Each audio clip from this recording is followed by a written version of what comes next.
You might want to ask yourself why the entire culture is utterly saturated with mass media entertainment from all sides, while the educational system in America continues its stupefying downward slide since the U.S. government decided to take over and subsidize the public school system. What your government pays for, it gets. When we understand that, then we look at government-financed institutions of education and see the kind of students and the kind of education that's being turned out by these government-financed schools. Logic will tell you that if what is being turned out in those schools was not in accord with what the state and the federal government wanted, then it would change it. The bottom line is that the government is getting what they have ordered. They do not want your children to be educated. They do not want you to think too much. That is why our country and our world has become so proliferated with entertainments, mass media, television shows, amusement parks, drugs, alcohol, and every kind of entertainment to keep the human mind entertained, so that you don't get in the way of important people by doing too much thinking. You had better wake up and understand that there are people who are guiding your life and you don't even know it. We're in a lot of trouble because you people and 62 million other Americans are listening to me right now, because less than 3% of you people read books, because less than 15% of you read newspapers, because the only truth you know is what you get over this tube. Right now, there is an entire generation that never knew anything that didn't come out of this tube. This tube is the gospel, the ultimate revelation. This tube can make or break presidents, popes, prime ministers. This tube is the most awesome goddamn force in the whole godless world. And woe is us if it ever falls into the hands of the wrong people. And when the largest company in the world controls the most awesome goddamn propaganda force in the whole godless world, who knows what shit will be peddled for truth on this network. So you listen to me. Listen to me.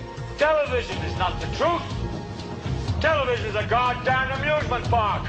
Television is a circus, a carnival, a traveling troupe of acrobats, storytellers, dancers, singers, jugglers, sideshow freaks, lion tamers, and football players. We're in the boredom-killing business. But you people sit there day after day, night after night, all ages, colors, creeds. We're all you know. You're beginning to believe the illusions we're spinning here. You're beginning to think that the tube is reality and that your own lives are unreal. You do whatever the tube tells you. You dress like the tube. You eat like the tube. You raise your children like the tube. You even think like the tube. This is mass madness, you maniacs. In God's name, you people are the real thing. We are the illusion. The last thing the men behind the curtain want is a conscious, informed public capable of critical thinking, which is why a continually fraudulent zeitgeist is output via religion, the mass media, and the educational system. They seek to keep you in a distracted, naive bubble, and they are doing a damn good job of it. In 2005, an arrangement between Canada, Mexico, and the United States was made. This arrangement, unannounced to the public, unregulated by Congress, merges the United States, Mexico, and Canada into one entity, erasing all borders. It's called the North American Union. You might want to ask yourself why you've never heard of this. In fact, there is only one mainstream reporter who has actually heard of and has had the courage to cover this issue. The Bush administration's open borders policy and its decision to ignore the enforcement of this country's immigration laws is part of a broader agenda.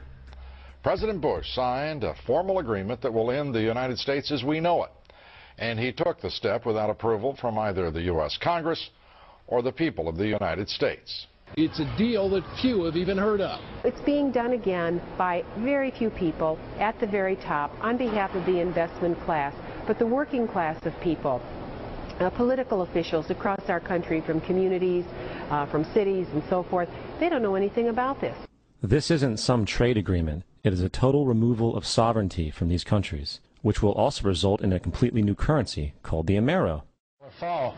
Apart from that, I think one thing people who are dollar-based need to focus on is the Amero. That's the one thing that nobody's talking about that I think is going to have a big impact on everybody's life in Canada, the U.S., and Mexico. The Amero is the proposed new currency for the North American community, which is being developed right now between Canada, the U.S., and Mexico to make a borderless community, much like the EU, and the dollar, Canadian dollar, U.S. dollar, and the Mexican peso replaced by the Amero.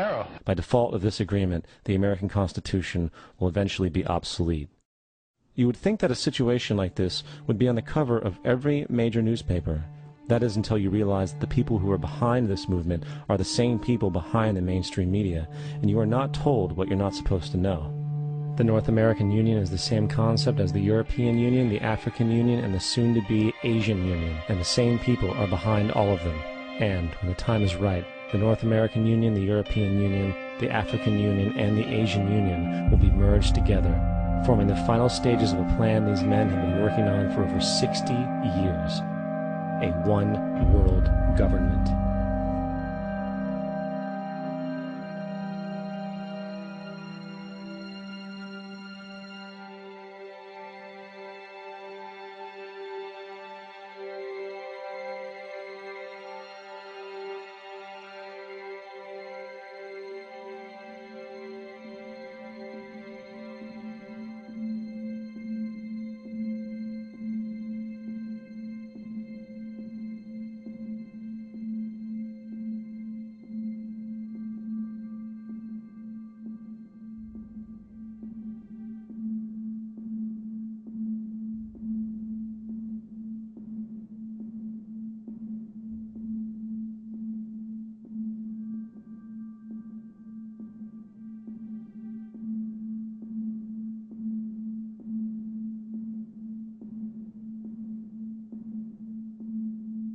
One bank, one army, one center of power.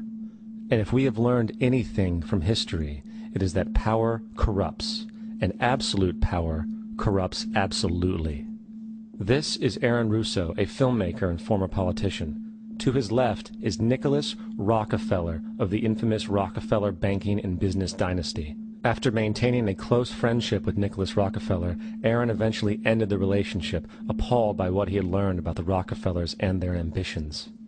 I got a call one day from an attorney woman I knew, and she said, "Would you like to meet one of the Rockefellers?" I said, "Sure, I'd love to." And we became friends, and he began to divulge a lot of things to me. So he said to me one night, he said that there's going to be an event there, and out of that event, you're going to see we're going to go into Afghanistan, so we can run pipelines from the Caspian Sea. We're going to go into Iraq to take the oil and establish a base in the Middle East, and we're going to go into Venezuela and try and get rid of Chavez. And the first two they've accomplished. Chavez they didn't accomplish. And he said you're going to see guys going into caves looking for looking for people that they're never going to find. You know, he was laughing about the fact that you have this war on terror. There's no real enemy. He's talking about how by having this war on terror, you can never win it because it's an eternal war, and so you can always keep taking people's liberties away. And I said, how are you going to convince people that this war is real? He says, but the media can convince everybody it's real. I mean, you know, it's just that you keep talking about things, you keep saying it over and over and over again, and eventually people believe it. You know, you created the Federal Reserve in 1913 through lies. You create 9/11, which is another lie. Through 9/11, you're fighting a war on terror, and now all of a sudden you go into Iraq, which was another lie, and now they're going to do Iran. You know, and it's all one thing leading to another, leading to another, leading to another. Now, I would say, what are you doing this for? What's the point of this thing? You have all the money in the world you ever want. You have all the power. I said, you know, you're hurting people. It's not a good thing. And he would say, what do you care about the people for? Take care of yourself and take care of your family. And then I said to him, what are the ultimate goals here? He said, the ultimate goal is to get everybody in this world chipped with the RFID chip and have all money be on those chips and everything on those chips. And if anybody wants to protest what we do or violate what we want, we just turn off their chip.